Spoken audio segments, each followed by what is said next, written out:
perdido a la mujer que yo amé, por una que perdí otra encontré. Ya no tengo mi carro, pero tengo mis pies para poderme mover. Me la paso bailando. Como me gusta reír, como me gusta gozar, como me gusta soñar. Siempre voy a ser feliz, a todas las voy a amar. Que me quiten lo bailado.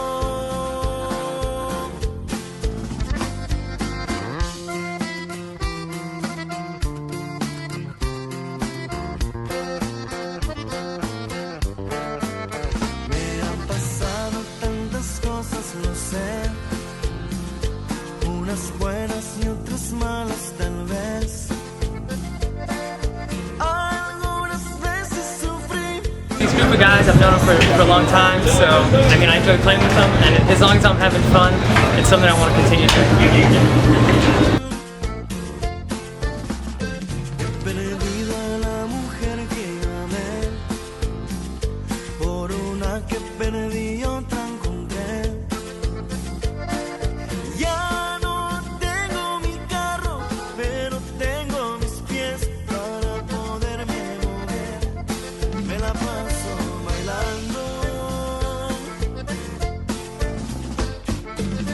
Como me gusta reír, como me gusta gozar, como me gusta soñar. Siempre voy a ser feliz, a todas las voy a amar. Que me quiten lo bailado.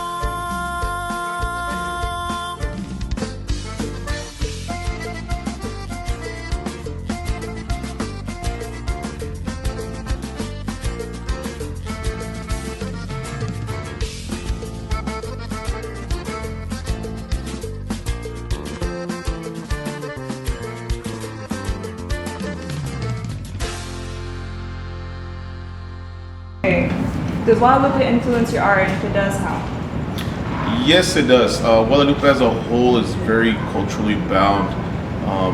We're one of the only communities around here that still actually celebrates Dia de los Muertos, and with the tattoo scene, a lot of the Dia de los Muertos is influenced in the art, the actual art of it, of tattooing. Born and raised here. We grew up in these streets, and the art is still, I mean, even through the town, you walk through anywhere in the town, you see murals on walls.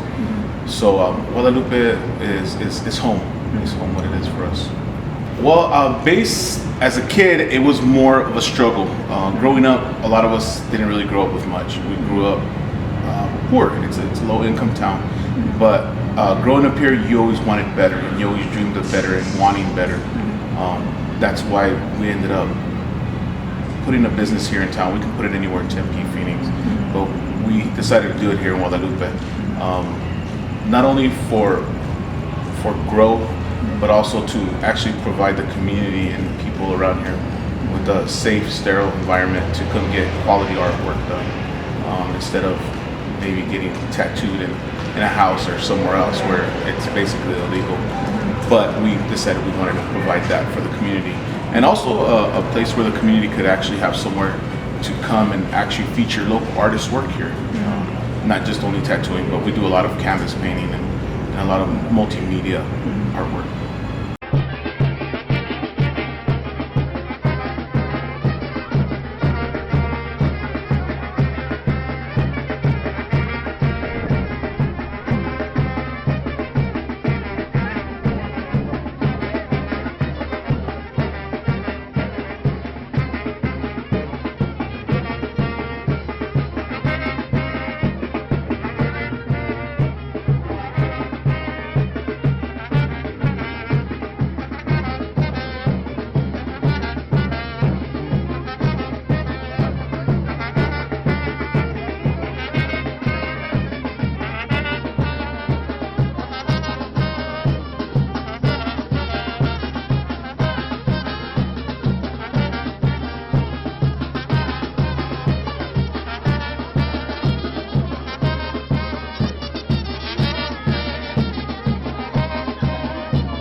then was different because it wasn't as big as it is now, and you could still pretty much like, there was a lot of openness. It wasn't like now where everything is kind of closed off, everything's full. There's just, I think it's just expanded as a community. It's worse because the close knitness isn't as much as it used to be.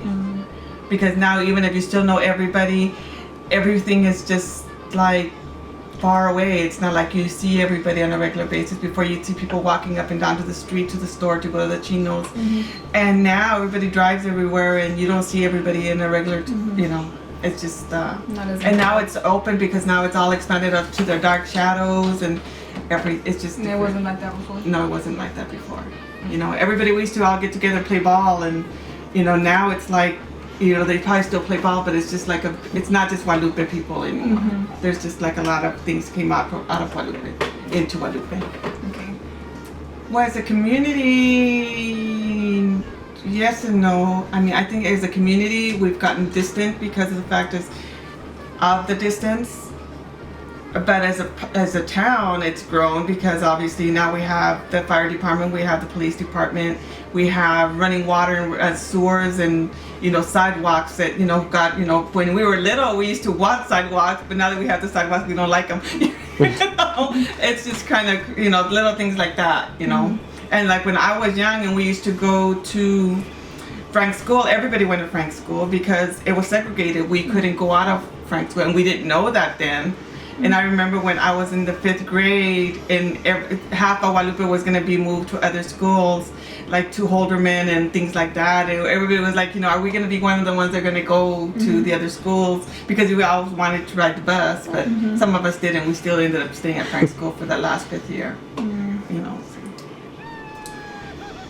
The culture has, not really. It has a little because of the fact is it's just so much more publicity, and the fact that there's like videotaping and recording, and there's much more community and much more people from the outside coming in and get interested, and they want to get a glimpse or a remembrance of that. So we have more of an obstacle of trying to keep it sacred other than just the way it was before. When it was, they still had people that wanted to come and see the festivities, but it wasn't to the point where now, like, it's always like, you know, somebody's recording, somebody's taking pictures, Like you know. exploited. Yeah, it's very, private. definitely. Guadalupe has impacted my life in different ways. Obviously, when you're younger and you live in Guadalupe and you feel like, you know, the strain of being in Guadalupe and feeling like, you know, because you look down at being in Guadalupe, you want to get up and move from Guadalupe because you want to experience different things and move out. And then you get to an age where then you're like, wow, you know, I really miss my hometown. I miss what it represents and being a part of that. Then you want to go back, you know. So it's kind of, you know, you evolve around different things where you want to get out of it and then eventually realize that, you know, you don't want to leave. You do want to be a part of that, you know, so.